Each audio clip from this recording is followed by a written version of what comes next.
Hey there everybody, this is Coach Rylan and welcome to the first ever episode of Ask Coach Rylan.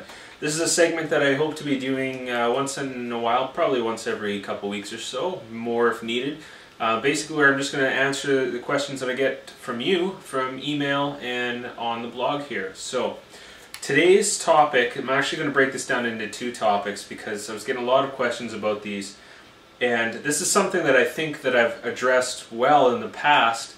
But a year later I'm still getting questions on this, so obviously I haven't made this as clear as I could have, so let's try and clear these topics up. The first topic is that of bulking up and women being afraid of bulking up, getting too much muscle mass and so forth. Okay, point number one, women do not have the requisite hormones to build large muscle mass. It just doesn't happen. Now, if you're taking growth hormone or testosterone or male muscle building hormones, of course, you're going to build a lot of muscle mass, but I'm pretty sure that's not the case for you. So that is the most important point. Unless you're an anomaly, in which case you would have a number of other health issues related to excess male hormones, then you have nothing to worry about. You cannot build large muscle mass. Now, the second point here is that in order to build large muscle mass, you need to increase your calories substantially. And that doesn't mean just eating junk food. In order to build big muscles like you would see on a bodybuilding stage, you need to eat a lot of calories, but they have to be clean. It means lots of protein, lots of clean, complex carbohydrates. Most of these professional bodybuilders are force-feeding themselves all the time, again with these clean calories. This is not an accident. You don't just wake up one morning and all of a sudden you're massive, you have these big muscles. This is very deliberate, and for bodybuilders, and again we're talking about bodybuilders who are an anomaly here in this case because they're going for that large muscle mass. They're eating a ton of calories, they're working out for 2-3 hours a day, every day, right? And they're needing those calories to support these workouts. Often they're also taking hormone injections, so that is something that you have to pay attention to right there. Professional bodybuilders, although it's kind of taboo to talk about it, they don't do this naturally, okay? Also, the amount of weight that you have to lift to get these big muscles is tremendous. And we're talking about weights that are, you're only lifting 4 to 6 times for a lot of them, and incredibly heavy, like nearly maximum for every lift that you do. Again, this is something that it's not accidental. You're not just going to wake up one morning and realize you have huge bulking muscles. This takes a lot of work to get there. And again, the other thing is that there's not enough volume in the average training program to support this type of muscle mass. It takes pretty heavy lifting, a lot of it, workouts that are 3-4 hours long and multiple days a week and so forth. So hopefully that clears that up. Bulking up is not going to happen unless you're eating a ton of clean calories, you're lifting extremely heavy weights, you're taking male hormones, right, and a few other things, but those are the main important points here. Okay, now this kind of leads into the second point, and a question I still get asked all the time: how much weight do I lift? How do I know how much weight I'm lifting? Now, for most women, they stick to a set of dumbbells. Like, say you buy a set of dumbbells and it's got like a 5, 10, and 12 pound dumbbell, and they don't really see much beyond that. They figure that's as much weight as I need to lift. Now, this is something that I've expressed some pretty significant frustration with in the past. I've actually publicly called out Gwyneth Paltrow's personal trainer for the statement she made on her video where she said that no woman should ever lift more than 3 or maybe it's 5 pound weights. Either way, it's ridiculous. How would you carry your child if your child is more than 5 pounds? Are you afraid of getting bulky arms?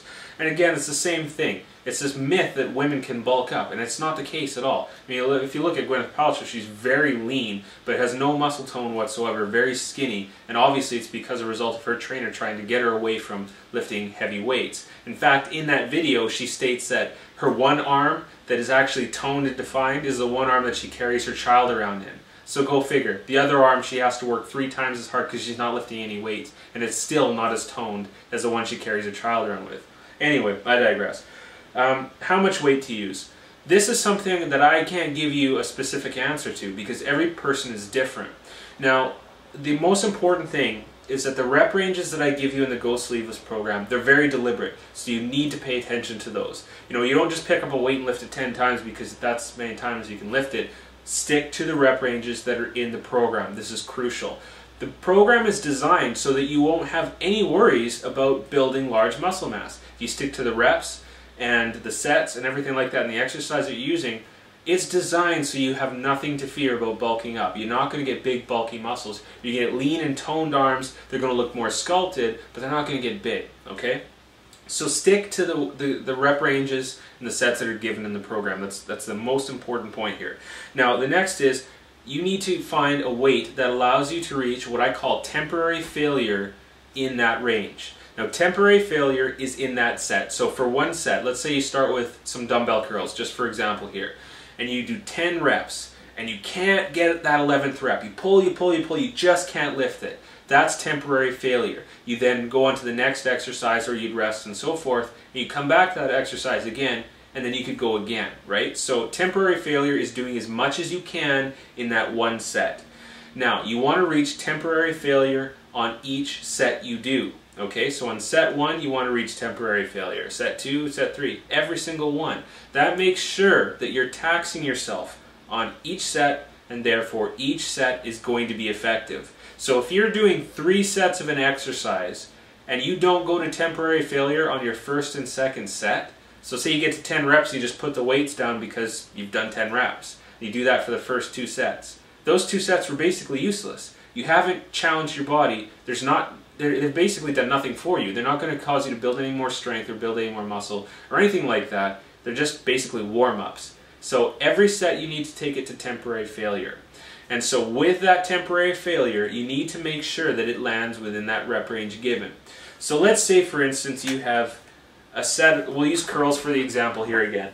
So you have 10-pound dumbbells in each hand, and you're given 8 to 12 as your range. So say you get to 8, you keep going, you get 9, you get 10, and just barely get that 11, okay? That's temporary failure, perfect. You're right in that 8 to 12 zone. Okay, so let's say you add on weight to that, because you think you're strong now, you'll add on, say go 12 pounds.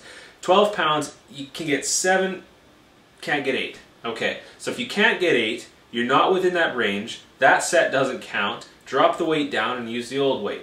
So now you're going back to 10 pounds, say you get 10 reps out, perfect, you're still within that range.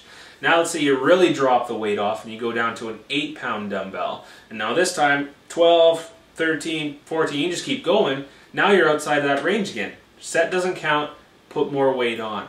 You're always sticking to this range that I've given you. So again, if that range is 8 to 12 reps, you need to use whatever weight makes you temporarily fail within that range. If you fail without that range, so if you're going more reps or you're going less reps, set doesn't count, adjust the weight to get you within that range. So as you can see, for every person this is going to be completely different. So some person might be able to lift 15 pounds and the other person might be able to lift 6 pounds. The weight itself doesn't matter as long as that you're challenging yourself. That is the most important thing. You have to challenge yourself on every single set. If you don't, the body doesn't adapt, okay? There's this whole principle called progressive overload. A progressive overload is basically that you increase and increase and increase, and you overload those muscles every single time, and that's how your body adapts. That's how you get stronger. That's how you lose body fat. You're progressively overloading your body. If you do workout 1 and workout 2 is exactly the same, there's no overload. You've done that workout once, or your body's adapted slightly, and so you should challenge it a little bit more next time. If you don't, nothing's going to change. And this is probably one of the biggest problems that most people have with their training program is they start on day 1, and on day 30 they're doing exactly the same workout, the same reps, the same weight as they're doing on day 1. Well, you might adapt for the first 2 days, but the rest of those 28 days, nothing's happening. You'll maintain, but you won't improve. So if you want to improve, you have to overload, okay? So that covers the points of women not bulking up. Again, you can't do it. It's not going to happen unless you're going to extreme measures. And 2, how much weight to use. Use as much weight as you possibly can with perfect form to get you to temporary failure within the range given.